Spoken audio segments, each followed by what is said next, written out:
दोस्तों, स्वागत है आपका लर्निफाई की डेली कैप्सूल सीरीज में। आज है डे 13 और इस लेक्चर में हम देखने वाले हैं गवर्नमेंट बजटिंग और गवर्नमेंट अकाउंट्स से रिलेटेड कुछ और पीवाईक्यूज। और इन पीवाईक्यूज के थ्रू जो है हम रिवाइज करेंगे अपना कंसेप्ट और कुछ फैक्ट्स जो आपसे छूट गए होंगे। साथ ही साथ इसमें हम ये भी देखेंगे कि रिपीट जो है वो कौन से तरीके के क्वेश्चन यहाँ पर होते हैं। एक थीम हम पकड़ेंगे यहाँ से। समझ में आ रहा है आपको बात? चलिए तो शुरू कर लेते हैं आज का लेक्चर। आज का पहला सवाल 2 करोड़ रुपए के लिए आपकी स्क्रीन पर ये रहा। हिंदी वाले यहां से पढ़ेंगे और इंग्लिश वाले यहां से पढ़ेंगे। वीडियो पॉज करो और क्वेश्चन को अटेम्प्ट करो, फिर मैं आपको समझाता हूं कि ये चीजें हैं क्या और क्या नहीं है। ठीक है, देखिए स्टेटमेंट पहला कह रहा है कि प्रधानमंत्री की ओर से केंद्रीय वित्त मंत्री संसद के दोनों सदनों के सामने वार्षिक वित्तीय विवरण रखते हैं। पहला स्टेटमेंट। दूसरा स्टेटमेंट है केंद्रीय स्तर पर भारत के राष्ट्रपति की अनुशंसा के बिना अनुदानों की मांग नहीं की जा सकती है। तो देखिए ये वाला तो हमें पॉलिटी में भी देखने को मिलता है, पॉलिटी में भी अच्छे से हमने पढ़ा था ये, और इकोनॉमिक्स में भी ये या इकोनॉमी में भी ये अच्छे से पढ़ाया जाता है। तो बताओ क्या आंसर है इसमें? सर दोनों सही है। दोनों कहां से सही है भैया? ये प्रधानमंत्री की ओर से नहीं, राष्ट्रपति की ओर से रखते हैं।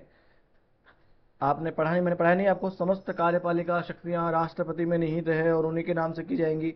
तो प्रधानमंत्री का कोई नाम नहीं आता है, हालांकि पावर उसके पास होती है पर नाम उसका नहीं आता है। तो पहला स्टेटमेंट रॉन्ग है।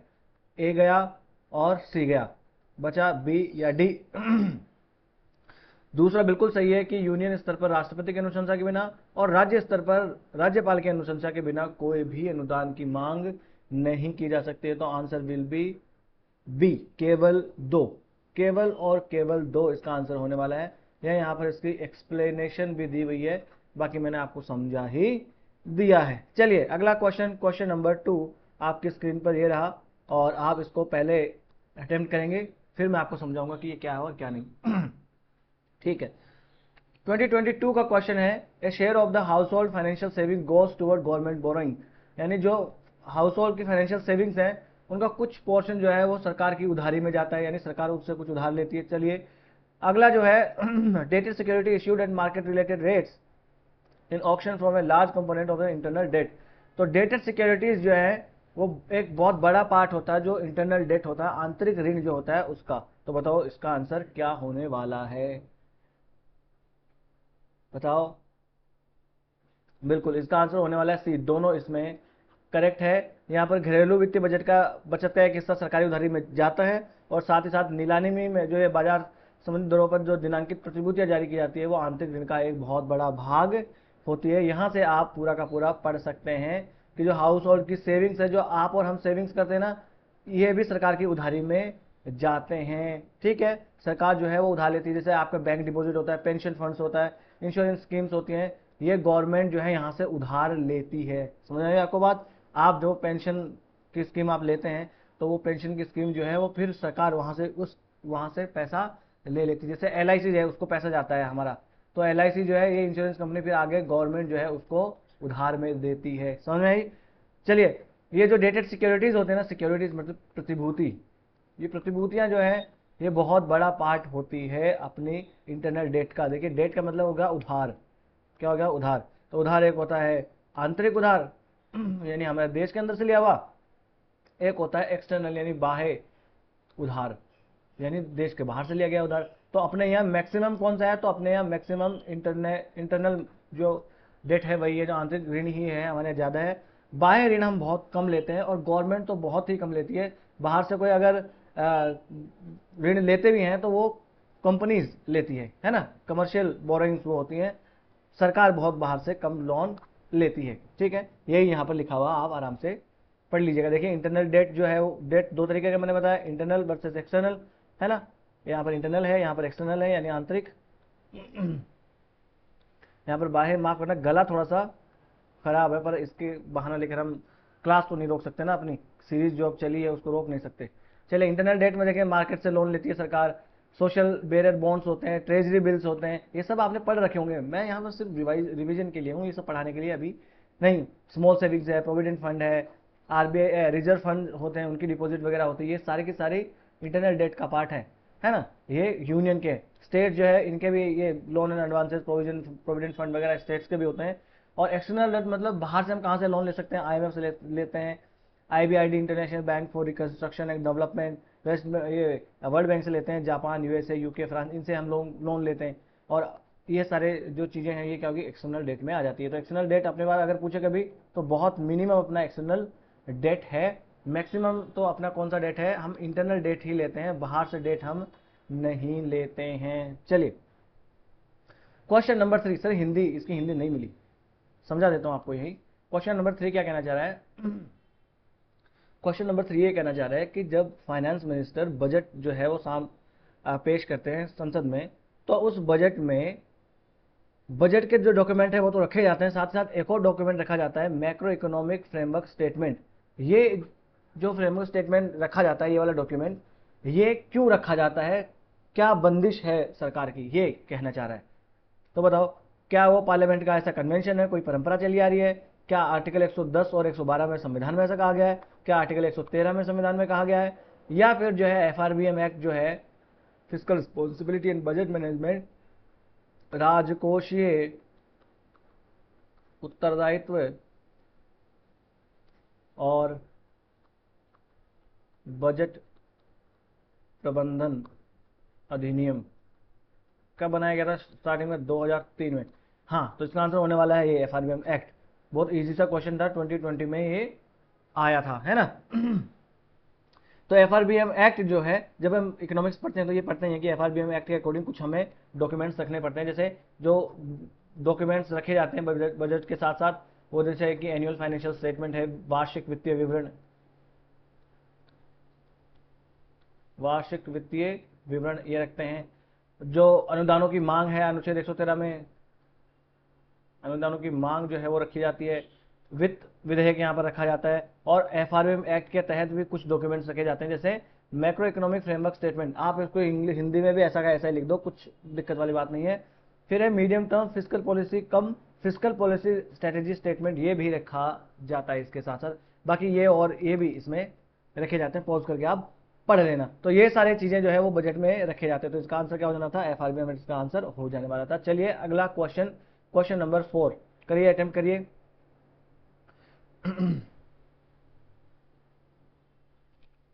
चलिए बहुत आराम से ये क्वेश्चन पढ़ना है। भारतीय अर्थव्यवस्था के संदर्भ में गैर वित्तीय ऋण यानी non financial debt, non financial debt, है ना, इसमें कौन कौन से शामिल हैं? इसमें से नॉन फाइनेंशियल डेट कौन कौन से हैं? क्या हाउस जो ऋण लिया जाता है, लोन लिया जाता है, वो है? क्या क्रेडिट कार्ड पर बकाया राशि वो है? या ट्रेजरी बिल है? क्या है इनमें से जो नॉन फाइनेंशियल ऋण है वो? सर हमें तो पता है नहीं फाइनेंशियल डेट क्या होता है, नॉन फाइनेंशियल डेट क्या होता है। चलो बताता हूँ पहले। देखो, फाइनेंशियल डेट वो वाले डेट होते हैं जो किसी फाइनेंशियल ऑर्गेनाइजेशन से लिए जाते हैं, है ना, किसी फाइनेंशियल इंस्टीट्यूशन से लिए जाते हैं, जैसे कि बैंक हो गया या कोई बॉन्ड होल्डर हो गया, इनसे लिया जाता है ना, वो वाला होगा फाइनेंशियल डेट। और इनका उद्देश्य क्या होता है? इनका उद्देश्य होता है बिजनेस एक्टिविटीज के लिए कैपिटल को रेज करना, यानी पूंजी, पूंजी प्राप्त करना। किसके लिए? बिजनेस के लिए, है ना। तो बिजनेस एक्टिविटीज के लिए पूंजी प्राप्त करना उद्देश्य होता है फाइनेंशियल डेट का, है ना, जिसमें नॉर्मली क्या क्या आता है, जैसे कि लोन आ गया, बॉन्ड आ गया, डेट सिक्योरिटीज आ गई, ये सारी की सारी इसमें आती है। और नॉन फाइनेंशियल डेट क्या होता है सर? ये वो वाले डेट है जो कुछ खरीदने या बेचने के लिए किया जाता है ना, जैसे कि परचेज के लिए, माफ कीजिएगा, कोई सामान आपको परचेज करना है, उसके लिए ये वाले लोन लिए जाते हैं, ये होता है नॉन फाइनेंशियल डेट। और ये कोई फाइनेंशियल इंस्टीट्यूशन से नहीं ले जाते। फाइनेंशियल इंस्टीट्यूशन मतलब वित्तीय कोई संस्था का मतलब क्या होगा, जैसे बैंक, नॉन बैंक, उनसे ये नहीं लिया जाता है ना। ये कुछ चीजें खरीदने के लिए इनका इस्तेमाल किया जाता है, जैसे ट्रेड क्रेडिट, डेफर्ड पेमेंट, है ना, लीजिंग एग्रीमेंट होता है। लीज समझते हैं ना आप, कि भैया 10 लाख रुपए दे दो और फिर 5 साल के लिए आपकी जमीन ये जमीन जो है इसका इस्तेमाल आप कर सकते हो, 10 साल के बाद में, 5 साल के बाद में 10 लाख रुपए आपको वापस दे दिए जाएंगे। तो यहाँ पर देखो कोई इंटरेस्ट वगैरह आपको नहीं देना है, ये सब इसमें चीजें होती है। इनका मुख्य उद्देश्य जो होता है वो क्या होता है? इनका मुख्य उद्देश्य यहाँ पर कुछ चीजें परचेज करने के लिए होता है, use to finance purchase of goods and services. Goods और सर्विसेज की परचेज करने के लिए इनका उद्देश्य होता है, जैसे कि हम कह सकते हैं कि इंडस्ट्रियल या कमर्शियल लोन हो गया, ट्रेजरी बिल्स हो गया, क्रेडिट कार्ड का बैलेंस हो गया। यहाँ पर कुछ चीजें खरीदने बेचने के लिए करते हैं ना, ऐसा थोड़ी इनके थ्रू हम जो है वो पूंजी जुटाते हैं बिजनेस के लिए, है ना। साथ ही साथ इनमें थोड़ा सा कुछ और फर्क होता है, ये हमने देख लिया। अब देखो, तो अब बताओ इनमें से क्या है? हाउसिंग लोन और बाई द हाउस होल्ड, बिल्कुल नॉन फाइनेंशियल है।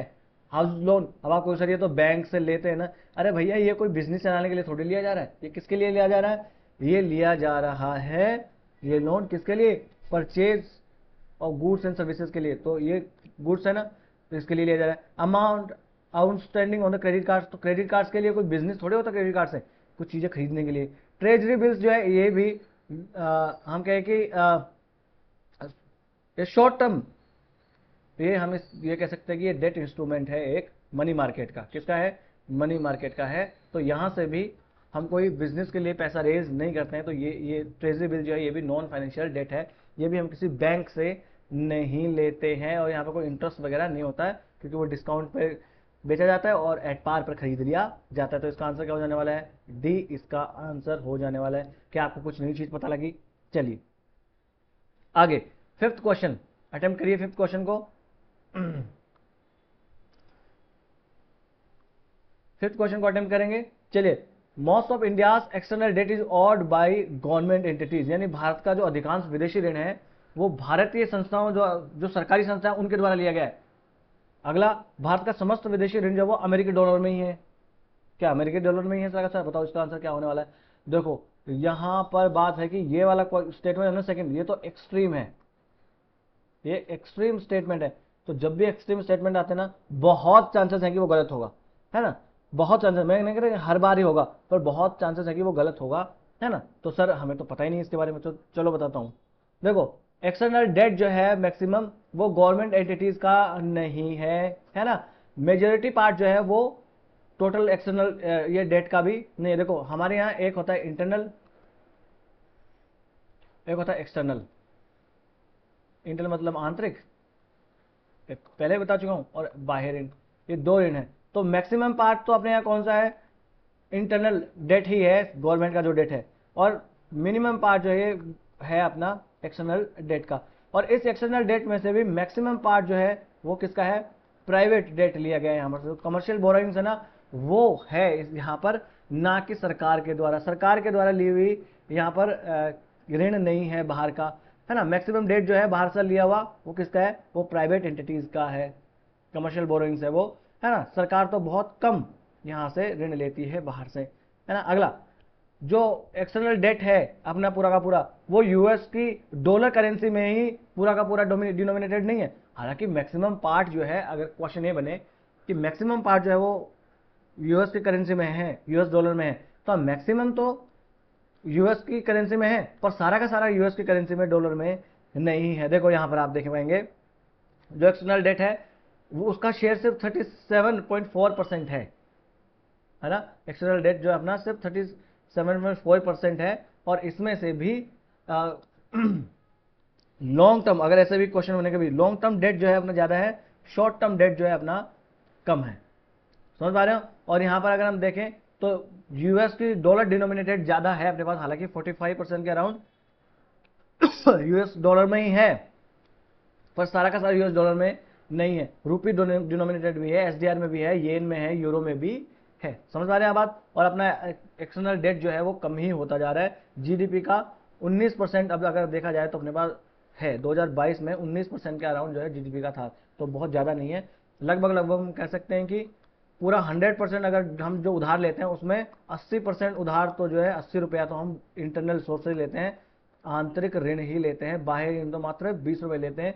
और इस 20 रुपये में भी सरकारी जो है वो तो बहुत कम है, प्राइवेट जो है वो निजी ऋण जो है वो ज़्यादा है। समझ में आ गया आपको बात? आप क्वेश्चन अटेम्प्ट करो। अधिकांश विदेशी ऋण सरकारी संस्थाओं द्वारा लिया जाता है? नहीं, बिल्कुल प्राइवेट संस्थाओं द्वारा लिया जाता है। ठीक है। भारत का समस्त विदेशी ऋण अमेरिकी डॉलर में? नहीं, बिल्कुल अमेरिकी डॉलर में नहीं। हालांकि मैक्सिमम है, 45% जो इसमें है, पर पूरा तो नहीं है। रूपी डिनोमिनेटेड भी है, येन में है, यूरो में है, एसडीआर में है, ये सब में। तो इसका आंसर क्या हो जाने वाला है? डी, न तो एक न तो दो। चलिए आगे, आपको अब आगे के लिए भी याद ध्यान रखेंगे, ये वाला स्टेटमेंट भी ध्यान रखना कि लॉन्ग टर्म डेट अपना ज्यादा है, शॉर्ट टर्म डेट कम है, कम, ये भी क्वेश्चन बन सकता है स्टेटमेंट से भी। चलिए अगला क्वेश्चन, क्वेश्चन नंबर 6 अटेम्प्ट करेंगे।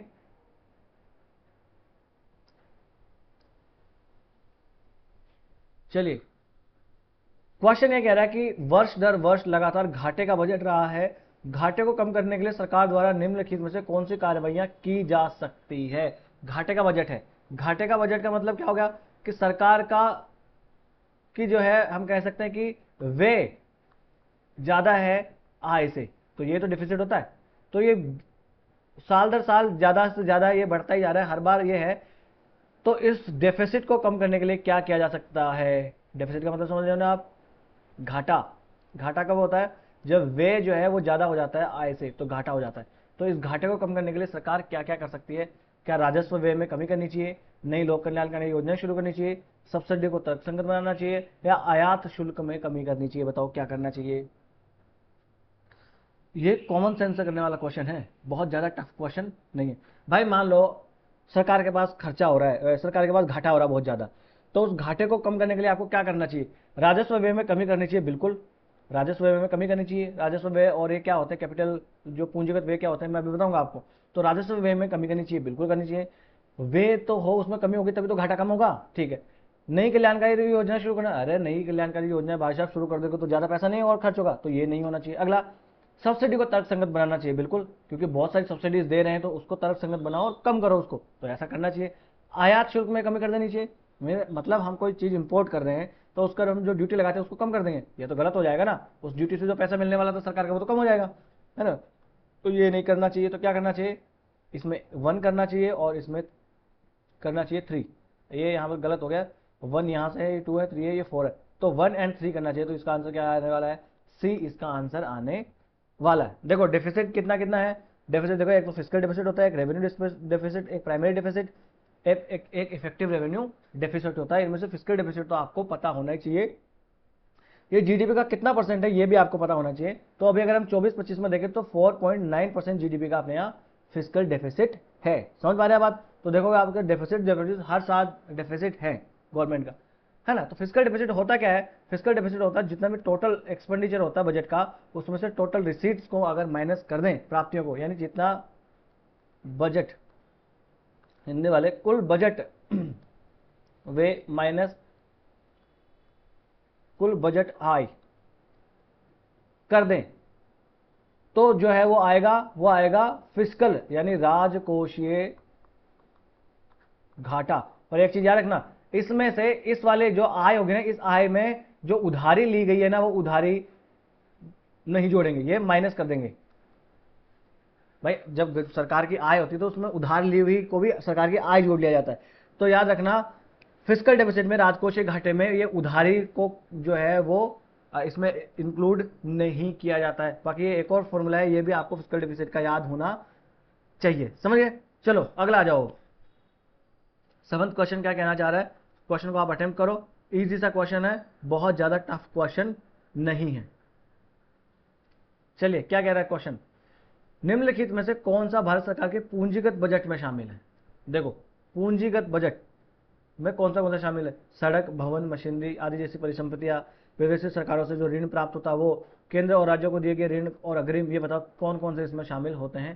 क्वेश्चन को आप अटेम्प्ट करो। पहले मैं आपको समझा देता हूँ पूंजीगत बजट क्या होता है और रेवेन्यू बजट क्या होता है, ये आपको बता देता हूँ। तो देखो, अपने बजट का जो कंपोनेंट होता है ना, इसमें 2 पार्ट होते हैं। एक होता है रिसीट और एक होता है एक्सपेंडिचर, है ना। इसमें होता है, एक देखो रेवेन्यू रिसीट होती है, एक होती है रेवेन्यू एक्सपेंडिचर। अगर यहाँ इस नया पेज में आपको लेके समझाता हूँ, यहाँ से नहीं समझ में आएगा तो नई स्क्रीन हम ले लेते हैं। वह स्क्रीन देखो, बजट जो है सरकार का बजट, हम मान लें कि 2 तरीके का बजट होता है। एक बजट जो होता है वो होता है रेवेन्यू रेवेन्यू बजट, है ना। एक होता है capital budget, capital budget. Sir capital budget और ये क्या हिंदी में क्या होता है ये तो बता दो। अभी बता देते हैं जी बेटा, अभी बता देते हैं। देखो, रेवेन्यू बजट का मतलब क्या हो गया? रेवेन्यू का क्या? राजस्व है, राजस्व बजट। और यहां पर होता है पूंजीगत बजट। क्या होता है सर? पूंजीगत बजट, है ना। इस राजस्व बजट में भी 2 पार्ट होंगे, एक होगा राजस्व प्राप्तियां, एक होता है राजस्व वे। क्या होते हैं? राजस्व प्राप्तियां और राजस्व वे हो गया इसमें। इस पूंजीगत बजट में भी 2 होता है, पूंजीगत प्राप्तियां और पूंजीगत वे। अब समझ आ रहे हैं आपको बात कि क्या क्या होता है? राजस्व में ये जो बात हो रही है, इस राजस्व का मतलब क्या होता है? राजस्व बजट में वो चीजें शामिल होंगी जो टेम्पररी टाइप की होगी, 1 वर्ष से कम की जिनकी अवधि होगी, और जो कि परमानेंट ना होगी वो टेम्परेरी टाइप की होगी, अस्थायी टाइप की होगी, है ना। और इनमें कोई परमानेंट, कोई हम कहे कि एसेट या कोई लायबिलिटी क्रिएट नहीं होती है, समझ में आ रहे हैं आप? या कोई संपत्ति, या कोई हम कह सकते हैं कि यहाँ पर दायित्व, लायबिलिटी मतलब दायित्व, ये यहाँ पर क्रिएट नहीं होते हैं। पर ये जो पूंजीगत प्राप्तियां हैं, इन पूंजीगत प्राप्तियों में ये होता है कि एक तो ये 1 साल से ज्यादा के लिए होती है, 1 वर्ष से ज्यादा, यानी यहां पर जो भी खर्चा होगा वो 1 वर्ष से अधिक वाली परिसंपत्तियों पर होता है। यहां पर क्या होता है कि स्थायी प्रकृति की होती है, ये समझ पा रहे हैं आप? स्थायी प्रकृति इनकी होती है। और यहां पर कोई परमानेंट, हम कहें या स्थायी कोई संपत्ति क्रिएट होती है, या तो कोई दायित्व क्रिएट होता है ना।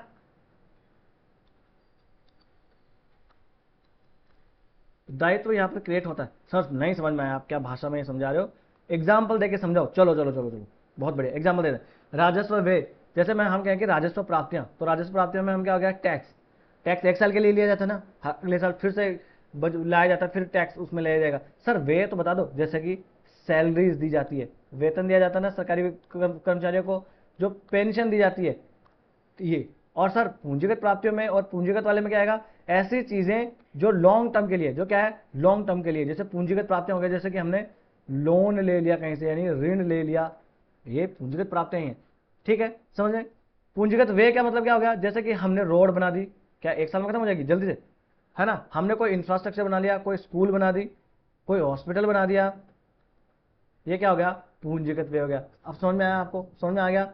चलो, यही यही मैं समझाना चाह रहा था यहाँ पर। तो देखो, रेवेन्यू बजट एक तरफ होता है, माफ कीजिए, यहाँ रेवेन्यू बजट एक तरफ होगा, एक तरफ होगा कैपिटल बजट, माफ कीजिए। यहां सब मैं आपको समझा देता हूं। देखो, एक तरफ रेवेन्यू बजट यानी राजस्व बजट, क्या है ये? राजस्व बजट। और यहां पर पूंजीगत बजट, है ना। इनमें देखो क्या होगा, रेवेन्यू रिसीट होगा, रेवेन्यू एक्सपेंडिचर यानी राजस्व प्राप्तियां, और राजस्व वे हो गया। राजस्व प्राप्तियों में क्या आ गया? ऐसी प्राप्तियां जो कोई लायबिलिटी क्रिएट नहीं करती है ना, ये वाली ऐसी है। और रेवेन्यू एक्सपेंडिचर जो है, यहाँ पर कोई एसेट जो है वो क्रिएट नहीं करता है, ना ही किसी लायबिलिटी में वो कमी करता है। जैसे कि यहाँ पर हो गया गिफ्ट टैक्स हो गया, सेल टैक्स हो गया, फीस हो गया, पेनल्टीज हो गया, है ना, ये सारी की सारी रिसीट्स होगी। और एक्सपेंडिचर में क्या आ गया? जैसे पेंशन है, सैलरीज है, स्कॉलरशिप है, ये सारे के सारे क्या है? डिफेंस पे खर्चा है, हेल्थ पे खर्चा है, लोन का जो हमने उसके ऊपर इंटरेस्ट, लोन के ऊपर इंटरेस्ट देता है ना, ब्याज, वो आएगा, रेवेन्यू बजट का पार्ट है। और कैपिटल एक्सपेंडिचर बजट में क्या जाता है? कैपिटल बजट में वही कैपिटल रिसीट, कैपिटल एक्सपेंडिचर यानी कि पूंजीगत प्राप्तियां, पूंजीगत व्यय। और पूंजीगत प्राप्तियों में क्या आ जाता है? ऐसी प्राप्तियां जो कोई परमानेंट या स्थायी कोई दायित्व हम पे बनाते हैं, है ना। जैसे कि यहाँ पर या कोई संपत्ति उसमें खत्म होती हो या आती हो, जैसे कि डिसइन्वेस्टमेंट कर दिया, ये भी पूंजीगत प्राप्तियां होती है। डिसइन्वेस्टमेंट करके पैसा आ जाता है ना सरकार के पास, तो हमारी एसेट तो चली गई ना उसमें, है ना, ऐसा। ठीक। कैपिटल एक्सपेंडिचर में क्या हो गया? जो परमानेंट कोई ना कोई यहाँ पर एसेट बनाता होगा, या तो यहाँ पर सरकार की जो लायबिलिटी है उसमें कमी करता होगा। जैसे कि कैपिटल रिसीट्स में हम देखें तो क्या होता है? गवर्नमेंट जो लोन लेती है वो यहाँ पर आ गया, है ना, ये आता है ना। अगला जो है इक्विटी और शेयर जो है वो डोमेस्टिक और मल्टीनेशनल कंपनीज में हमने जो शेयर था वो बेच दिया, वो भी इसमें आ जाता है। लोन वगैरह ले लेते हैं, वो भी इसमें आ जाता है। समझ पा रहे हो? ये मैंने आपको समझा ही दिया है। बाकी और क्या क्या शामिल होता है यहाँ से आप आराम से पॉज करके देख लेना। जैसे लैंड और मशीनरी अगर परचेज की हो, इन्वेस्टमेंट शेयर में क्या हो, लोन का रिपेमेंट किया हो, वो इसमें आता है। और लोन पर जो इंटरेस्ट लगता है ना, ब्याज, ब्याज जो है वो तो देखो आता है रेवेन्यू एक्सपेंडिचर में, या रेवेन्यू बजट का पार्ट है। और जो लोन है, वो लोन जो है वो किस में आता है? कैपिटल एक्सपेंडिचर का या बजट का पार्ट है। अब बताओ, अब क्वेश्चन अटेम्प्ट करो। Expenditure on acquisition of assets like road, machinery, building etcetera, क्या ये कैपिटल बजट का पार्ट है? बिल्कुल सर, लॉन्ग टर्म है तो एक ठीक है। अगला, loan receive from foreign government, बिल्कुल ये आपकी गवर्नमेंट के ऊपर एक लायबिलिटी बना रहे हैं, तो ये लॉन्ग टर्म है, ठीक है ना। अगला है लोन्स और एडवांसेस जो राज्यों को दे दिए गए, वो भी कैपिटल बजट का पार्ट है, क्योंकि लोन जो है मैंने क्या बताया था, कैपिटल बजट का पार्ट है। तो इसका आंसर क्या हो जाने वाला है? डी 1 2 3 एंड इसका आंसर हो जाने वाला है। इतना मैंने समझा दिया, अब इससे गलती नहीं होनी चाहिए एग्जाम में अगर आए तो। ये और यहाँ पर थोड़ा डिटेल में जाके दे रखा है, आप आराम से पॉज करके इसको पढ़ लेना कि क्या क्या कंपोनेंट इसमें आते हैं। ठीक है, अगला क्वेश्चन है 8th क्वेश्चन। सर जी हिंदी नहीं है, सर हिंदी नहीं मिली इसकी। चलो मैं समझा देता हूँ, इजी सा है कुछ स्टेटमेंट इसके। चलिए 2015 का क्वेश्चन है, the department of revenue is responsible for the preparation of union budget, है ना। यानी कि जो केंद्रीय बजट बनाया जाता है वो बनाया जाता है डिपार्टमेंट ऑफ रेवेन्यू के द्वारा, है ना। डिपार्टमेंट ऑफ जो रेवेन्यू है, राजस्व विभाग है, उसके द्वारा बनाया जाता है। और कंसोलिडेटेड फंड में से संसद की स्वीकृति के बिना कोई पैसा नहीं निकाला जा सकता। दूसरा स्टेटमेंट ये कहता है। तीसरा स्टेटमेंट कहता है कि अगर लोक लेखा, पब्लिक अकाउंट मतलब लोक लेखा, लोक लेखा से भी अगर पैसे निकालने हो तो पार्लियामेंट की अप्रूवल की जरूरत पड़ती है, संसद की अप्रूवल की जरूरत पड़ती है। अटेम्प्ट करो क्वेश्चन को, क्या होने वाला है। सर जी ये हम बता सकते हैं, ये बता सकते हैं, ये वाला नहीं पता। चलो हम बताते। देखो जो अपनी, हम यहां पर देखते हैं वित्त मंत्रालय, फाइनेंस मिनिस्ट्री जो अपनी है, उसमें 6 डिपार्टमेंट है, 1 2 3 4 5 और 6। ये डिपार्टमेंट्स का नाम पता होना चाहिए, क्वेश्चन बनता है यहां से। एक है department of expenditure, department of economic affairs, department of revenue, department of financial services, department of public enterprises, और यहां पर है department of investment and public asset management. ये 6 डिपार्टमेंट ले देखिए अपने पास हैं। इनमें से जो जो डिपार्टमेंट ऑफ इकोनॉमिक अफेयर्स होता है ना, ये बनाता है बजट। क्या करता है ये बजट जो है ये प्रिपेयर कौन करता है, डिपार्टमेंट ऑफ इकोनॉमिक अफेयर्स है ना, ये बजट बनाता है। ठीक है, और जो फाइनेंशियल सर्विसेज हो रहा है ना, ये जो स्कीम्स वगैरह चलती है ना, ये कौन देखता है, यही देखता है। ये जो रेवेन्यू वाला है ना, डिपार्टमेंट रेवेन्यू, रेवेन्यू डिपार्टमेंट क्या करता है, टैक्स वगैरह वसूल करना, ये सब कौन देखता है, यही देखता है। और इससे रिलेटेड जो टैक्स से रिलेटेड जो कमीशन वगैरह होते हैं, जो अथॉरिटीज होती है, वो भी इसी के अंडर में आती है। इतने सारे डिपार्टमेंट में जो सबसे सीनियर मोस्ट होता है ना, उसको ही वित्त मंत्रालय का सचिव माना जाता है। भाई 6 डिपार्टमेंट है तो कौन से डिपार्टमेंट का सचिव, हर डिपार्टमेंट का अलग से सचिव होगा, पर इनमें से सबसे जो सीनियर मोस्ट होगा वो वित्त मंत्रालय का सचिव होता है। ये और मैंने आपको बता दिया। अब बताओ तो क्या डिपार्टमेंट ऑफ रेवेन्यू है, नहीं, डिपार्टमेंट ऑफ इकोनॉमिक अफेयर्स है। तो पहला स्टेटमेंट गलत है। देखो पहला जाता ये गया, ये गया, अब अपने पास बचा है बी और सी। मतलब 2 तो पक्का करेक्ट है कि बिना संसद की अनुमति के संचित निधि से धन नहीं निकाला जा सकता। अगला है कि लोक लेखा से भी नहीं निकाला जा सकता, तो ये गलत है। लोक लेखा से तो निकाला जा सकता, तो आंसर होगा इसका सिर्फ और सिर्फ 2, सी आंसर इसका होगा 2 ओनली। समझ में आ गया। ये देखो यहाँ पर मैंने डिपार्टमेंट के जितने भी डिपार्टमेंट है, इसके मेन डिपार्टमेंट के बारे में मैंने आपको बता रखा है। इकोनॉमिक अफेयर्स यूनियन बजट बनाता है, और डायरेक्ट डिपार्टमेंट ऑफ रेवेन्यू जो है वो डायरेक्ट इनडायरेक्ट यूनियन टैक्सेस जो है वो यही इसमें आते हैं। Central board of direct taxes इसमें है, central board of indirect taxes and custom इसमें है। ये डिपार्टमेंट ऑफ रेवेन्यू का ही पार्ट है। यहाँ पर डिपार्टमेंट ऑफ फाइनेंशियल सर्विसेज है ना, बैंक, इंश्योरेंस कंपनी, इनको रेगुलेट कौन करता है, यही करता है। PFRDA जो ये भी इसके अंदर आती है। ये डिपार्टमेंट ऑफ एक्सपेंडिचर है, जो पब्लिक फाइनेंशियल मैनेजमेंट सिस्टम जो है उसको यही देखता है। चलिए अब मैं आपको बता दूं कि 3 अपने यहाँ खाते होते हैं। सरकारी मनी जो होता है, सरकारी धन, वो 3 खातों में जाता है। एक होता है आर्टिकल 266 में है लोक लेखा, यहां पर है संचित निधि 266 में ही, ये 266A में, और कंटिजेंसी फंड यानी कि आकस्मिकता निधि, आकस्मिकता निधि हिंदी वाले समझते चलेंगे 267 अनुच्छेद में। तो देखो कंसोलिडेटेड फंड से यानी संचित निधि से धन निकालना होगा तो पहले जो है वो आपको जो है वो पारित कराना पड़ेगा संसद से एक्ट, है ना, और उसके बाद में ही आप यहां से पैसा निकाल सकते हैं, ऐसा नहीं निकाल सकते। देखो लोक लेखा से पैसा निकालने के लिए आपको संसद की अनुमति की आवश्यकता नहीं है, पर बाद में संसद को यहाँ पर सूचित करना होता है, समझ। और कंटिजेंसी पर जो आकस्मिकता निधि है, ये जो है वो राष्ट्रपति के अंडर में होती है, और राष्ट्रपति की ओर से वित्त सचिव जो है ना, वित्त सचिव इसको संभालते हैं। यानी कि कोई आकस्मिक ऐसी कोई घटना हो जाए, जैसे कि युद्ध हो गया, जैसे कि कोई बाढ़ आ गई, उसके लिए पैसा चाहिए, तो फिर ये पैसा जो है वो होगा तो वो राष्ट्रपति दे देंगे। बाद में इस संसद को ये जो है वो सूचित कर दिया जाता है, पहले जरूरत नहीं होती है। ऐसा 1990 में एक आकस्मिक निधि बनाई गई थी, संसद को यह अधिकार है कि वो आकस्मिकता निधि बना सकती है। चलिए 9th क्वेश्चन आज का सॉल्व करो इसको।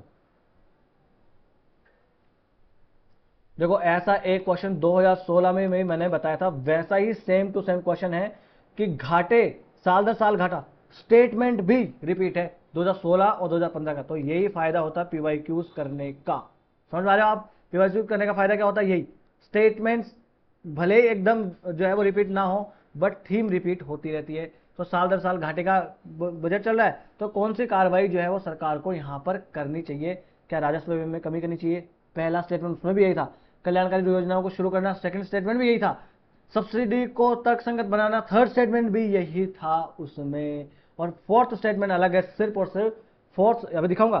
फोर्थ स्टेटमेंट जो है वो सिर्फ इसमें अलग है। फोर्थ स्टेटमेंट में क्या था? वहां पर फोर्थ स्टेटमेंट में था कि फोर्थ स्टेटमेंट में क्या था उसमें, अभी दिखाते हैं। देखो 2016 का क्वेश्चन है ना, देखिए देखिए देखिए देखिए, ये रहा, ये देखो, राजस्व में कमी फर्स्ट स्टेटमेंट, कल्याणकारी योजना शुरू करना थर्ड स्टेटमेंट, सब्सिडी को तक बनाना, और आया शुल्क में कमी है फोर्थ। सिर्फ फोर्थ स्टेटमेंट जो है वो अलग है, बाकी के दोनों जो है वो क्वेश्चन सेम टू सेम है। ये 2016 का है और ये 2015 का क्वेश्चन है। अब बताओ पीवाईक्यूज करने का फायदा हुआ कि नहीं हुआ? तो हम सीधा सीधा ये क्वेश्चन अटेम्प्ट करके गए ना, तो हम क्या करेंगे भैया, राजस्व में कमी बिल्कुल करनी चाहिए, कल्याणकारी योजना शुरू नहीं करनी चाहिए। तो दो को काट दो, दो गया तो ये गया और ये गया। ठीक है, अगला, सब्सिडी को तर्कसंगत बिल्कुल बनाना चाहिए और उद्योगों का विस्तार, इससे कोई फायदा नहीं होने वाला है। उद्योगों का विस्तार हाथों हाथ थोड़े हो जाएगा, और ये कोई डायरेक्ट भी नहीं होगा कि उद्योगों का विस्तार हो गया तो जो है वो घाटा जो है वो कमी हो जाएगा, तो ये डायरेक्ट नहीं है, तो ये भी इसमें गलत है। तो आंसर क्या हो जाने वाला है? देखो फोर्थ को भी काट दो, फोर्थ जिसमें है। अब अपने पास आंसर आना चाहिए 1 एंड 3 का आंसर, सेम उसमें भी 1 एंड 3 आंसर था। तो ऐसे पीवाईक्यूज करने का फायदा होता है। एक क्वेश्चन भी सोल्व हो गया तो मजा आ जाने वाला है। चलिए अगला, आज का लास्ट क्वेश्चन। चलो ये चीजें मैंने यहां पर दी है कि जो है जो अगर हमारे यहाँ बजट घाटा अगर होता है तो उसके फायदे क्या क्या होते हैं। बजट घाटा होने से क्या होता है कि इकोनॉमिक स्टिमुलस मिलता है, क्योंकि सरकार जो है बजट घाटा कब होता है भाई? सरकार का व्यय ज़्यादा है, तो सरकार व्यय ज़्यादा कर रही है आय से, तो ये तो अच्छा कर रही है ना सरकार, जनता के लिए कर रही है, तो इकोनॉमिक्स जो है वो स्टिमुलस मिल जाता है, इंफ्रास्ट्रक्चर पर ध्यान दिया जाता है, जॉब इससे क्रिएट होती है, सोशल वेलफेयर की स्कीम्स जो है वो यहाँ पर चलाई जाती है। मगर इसके नुकसान भी हैं। इसके नुकसान ये है कि देश की क्रेडिट रेटिंग जो है वो डाउन हो जाती है, फिर कोई लोन नहीं देगा हमें बाहर से। अगर हम लोन लेंगे तो फिर वो इंटरेस्ट ज़्यादा लेगा, है ना। यहाँ पर जो है गवर्नमेंट डेट जो है उनके ऊपर इंटरेस्ट हमें ज़्यादा चार्ज कर देना पड़ेगा, फिर इन्फ्लेशनरी प्रेशर आ जाता है यहाँ पर ज़्यादा। अगर हम घाटा सरकार का हो रहा तो इससे जो है हम कह सकते हैं कि इससे महंगाई बढ़ सकती है, महंगाई बढ़ सकती है। और क्राउडिंग आउट इफेक्ट भी इससे हो सकता है कि सरकार जो है वो घाटे को पूरा करने के लिए जो है वो ऋण लेगी। अगर ऋण लेगी तो सरकार ही ज़्यादातर ऋण ले लेगी, तो जो प्राइवेट है, जो निजी कंपनियां हैं, उनको उनका क्राउडिंग आउट हो जाएगा, कि ये हो जाएगा कि फिर उनको लोन नहीं मिलेगा। तो ऐसा इससे नुकसान भी हो जाता है। तो क्या क्या स्ट्रेटेजीज अपनाई जा सकती है फिजिकल डेफिसिट को कम करने के लिए, माफ कीजिएगा, राजकोषीय जो घाटा है उसको कम करने के लिए क्या क्या स्ट्रेटेजीज अपनाई जा सकती है? तो जो टैक्स रेवेन्यू है उसको हमें बढ़ाना चाहिए, गवर्नमेंट के जो खर्चे होते हैं उन खर्चों को कम करना चाहिए, जो इकोनॉमिक ग्रोथ है उसे हमें बढ़ाना चाहिए, सब्सिडीज जो है और जो ट्रांसफर होते हैं उनको उन्हें तर्कसंगत करना चाहिए। ठीक है, और जो इंफ्रास्ट्रक्चर मैनेजमेंट है, डेट रिस्ट्रक्चरिंग करनी चाहिए और मैनेजमेंट उसका करना चाहिए। डेट रिस्ट्रक्चरिंग मतलब जो उधार सरकार से किसी ने ले रखा था तो उसको वापस से लेना चाहिए, ये सब चीज़ें इसमें हैं। आज का लास्ट क्वेश्चन और 2013 का ये क्वेश्चन है। चलिए सॉल्व करो, इसे अटेम्प्ट करो, फिर मैं बताता हूँ इसका आंसर क्या होने वाला है। चलो, in India deficit financing is use for raising. Deficit financing, अच्छा डेफिसिट तो आपको पता ही है, डेफिसिट मतलब घाटा। क्या होता है सर?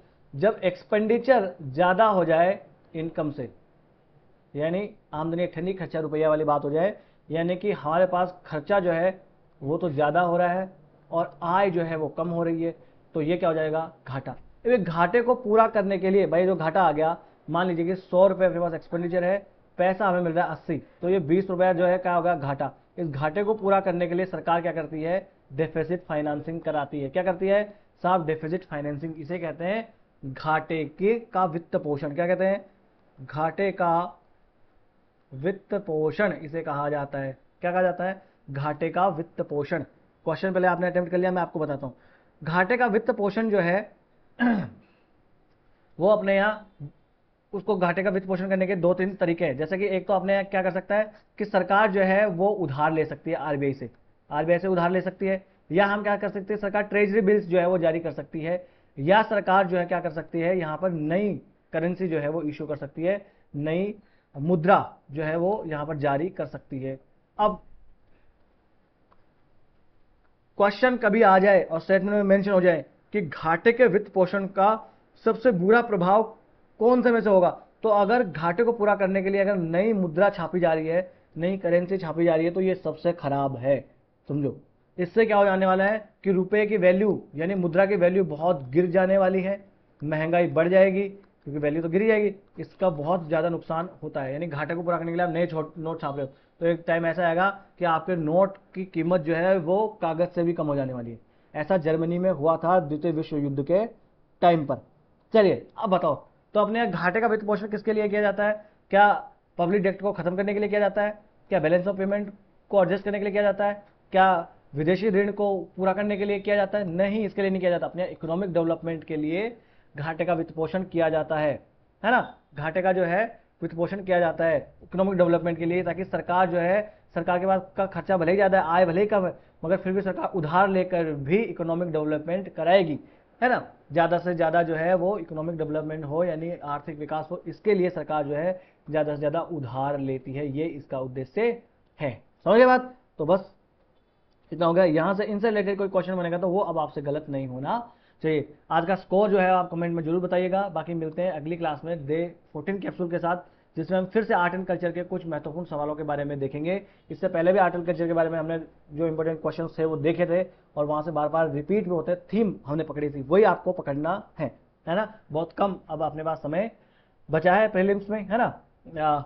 25 का तो शायद प्रीलिम्स है ही है, तो बहुत कम समय अपने पास बचा है। तो चलिए बस आज का लेक्चर कर लेते हैं यही समाप्त। और इस लेक्चर की पीडीएफ चाहिए तो आप जाएंगे लर्निफाई अनलॉकिंग नॉलेज के नाम से टेलीग्राम पे अपना चैनल है, यहाँ से स्कैन कर सकते हैं, और डिस्क्रिप्शन बॉक्स में लिंक भी दिया हुआ है। वीडियो अगर आपको अच्छा लगा हो तो लाइक कर दीजिए और चैनल को सब्सक्राइब कर लीजिए। और भी आपको कोई भाई बंधु मित्र सगा दोस्त हो तो आप अवश्य चैनल को रिकमेंड करें, और आपको कोई सलाह लेनी हो या कोई सलाह देनी हो तो आप हमें कमेंट बॉक्स में अवश्य लिखें। देखिए आज ही अपने चैनल पर मैंने सीसैट की स्ट्रैटेजी जो है वो भी मैंने शेयर करी है, मेरी क्या स्ट्रैटेजी थी और कैसे मैंने सीसैट का जो बैरियर था उसको तोड़कर मैं आगे निकला, वो मैंने इसमें शेयर करी है। अपने खुद का अनुभव है, तो आप भी वो फॉलो कीजिएगा, वो लेक्चर आप देख लीजिएगा, छोटा सा वीडियो होगा, है ना। तो बस आज का लेक्चर यही समाप्त कर लेते हैं, और बड़े ही लोकतांत्रिक ढंग से हम अपने छोटे से परिवार को आगे बढ़ाएंगे। नमस्ते, धन्यवाद।